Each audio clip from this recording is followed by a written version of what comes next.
training like this as a championship. Sometimes when it's an eliminator for fighters, that word scares them and they fight like it is a title fight, because in essence it is. And I think he's got Martinez in a little bit of trouble there, Sean, with a couple of right hands. Magandang araw mga pre, maayong adlaw po sa mga Bisaya diha. Bago natin simulan, kung bago ka pa lang napadaan sa aking munting tahanan, suporta naman. Click mo lang ang subscribe button at notification bell button. Palike na rin ng video para lagi kang updated sa mga bago kong uploads. Bago natin umpisahan ang bakbakan mga pre, ang videong ito ay inihatid sa inyo ng 1xBet, isa sa mga 100% legit na kumpanya sa buong mundo pagdating sa online betting platform, at talagang nire-recommenda ko na kung mahilig ka sa ganitong laro ay dito ka na sa 1xBet. Mataas ang tsansang manalo at madali lang din ang payout. Sobrang dali lang sumali mga pre, i-click mo lang ang link na ito na makikita mo sa comment section sa ibaba. Mag-register ka at gamitin mo ang promo code ng channel natin na CNM para makakuha ka agad ng initial bonus sa first deposit mo. Halimbawa, nagdeposito ka ng $50 ay matatanggap mo agad ang initial bonus na $50 din. Ibig sabihin na doble agad ang kapital mo para gamitin sa pagbet sa 1xBet. Maraming sports kang pagpipilian mga pre, gaya ng NBA, UFC at syempre boxing. Kung mahilig ka naman sa esports gaya ng Dota 2 ay may laro sa May 19 ang Execration. Pwede kang magbet. Bet na kayo mga pre sa lehitimong 1xBet. Maraming salamat sa mga taong mag-register gamit ang link at promo code sa ibaba. Ano pa ang hinihintay mo? Tumaya ka na at manalo agad ng malaking pera. Good luck mga pre. January 31, 2019. Matapos ang controversial draw sa laban ni Aston Paliktik kontra kay Donnie Ahas Nietes na para sana sa bakanting WBO World Super Flyweight title, ay lumaban ulit sa Amerika itong Pinoy na may bansag na mighty na si Aston Paliktik kontra sa undefeated na pambato ng bansang Puerto Rico na si Jose Martinez. Non-title fight at nakaschedule sa 12 rounds.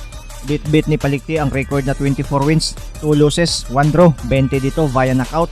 Habang itong si Martinez ay dala-dala naman ang malinis na kartada na 20 wins, 0 loss, 2 draws, 13 via knockout. Bata ni Roy Jones Jr. itong si Paliktik mga pre. At di nga niya binigo ang promoter niya sa laban nila ni Martinez. 2 rounds lang, durog na itong undefeated ng Puerto Rican. Muli nating balikan at sulyapan kung paano dinurog ni Aston Mighty Paliktik itong si undefeated Jose Martinez mga pre. The bell in round number 1. Sa unang round ng bakbakan, mabibigat na mga kamao agad ang pinapakawala ng dalawa.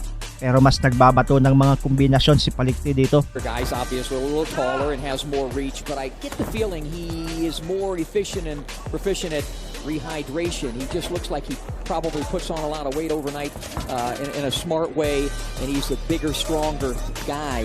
Even though it's interesting when you look at your guy, you can see it, you can look at it as Paliktik, and I think he's the more powerful guy. Paliktik already throwing hard, throwing big. Right hand off of the left jab. 3-punch combination by Martinez.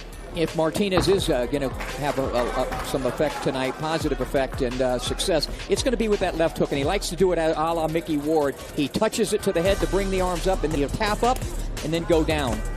See that very high, tight striking guard of Jose Martinez, but Paliktik got the right hand through. Gets the left hand through on the jab.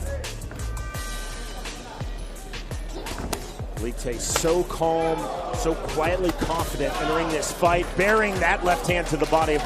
You know, the left hook, to improve that left hook. We were talking about how Manny used to be only the straight left, and then he improved the right hook. We were talking about how he's working on his left hook to making him a more complete fighter as he prepares for what he hopes will be a title shot. 1:15 remaining round number 1. Scheduled for 12 rounds, Paliktik said, I am in no hurry. But his best punch is clearly that right hand. Martinez in our fighter meeting yesterday, Smitty, said, I expect Paliktik to keep coming forward. 45 seconds remaining, round number 1. So far, that's proven correct.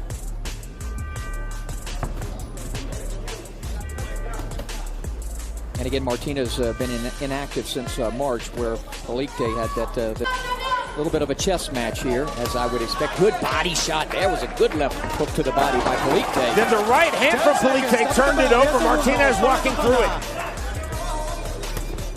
Stop! Watch your head.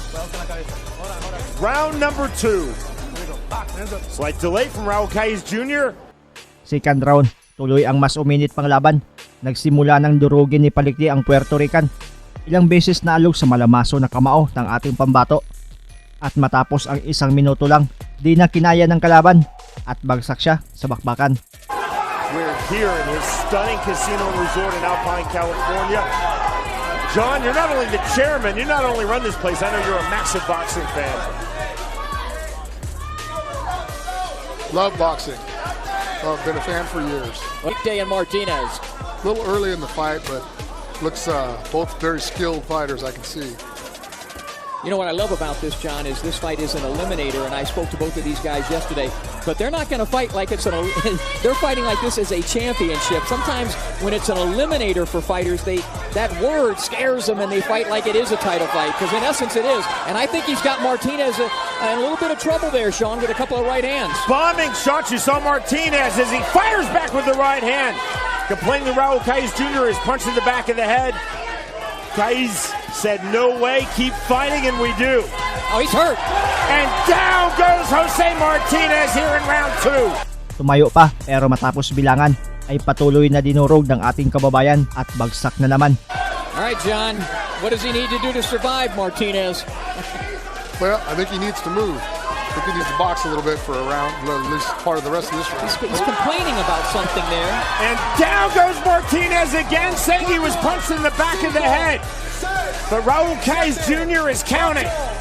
Ruled as a knockdown.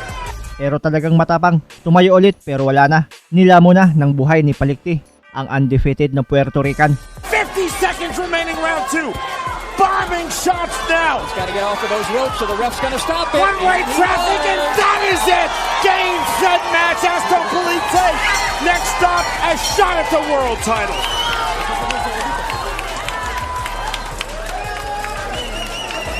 Ladies and gentlemen, this bout ends at 2 minutes 8 for your winner by knockout, Mighty Aston Polite.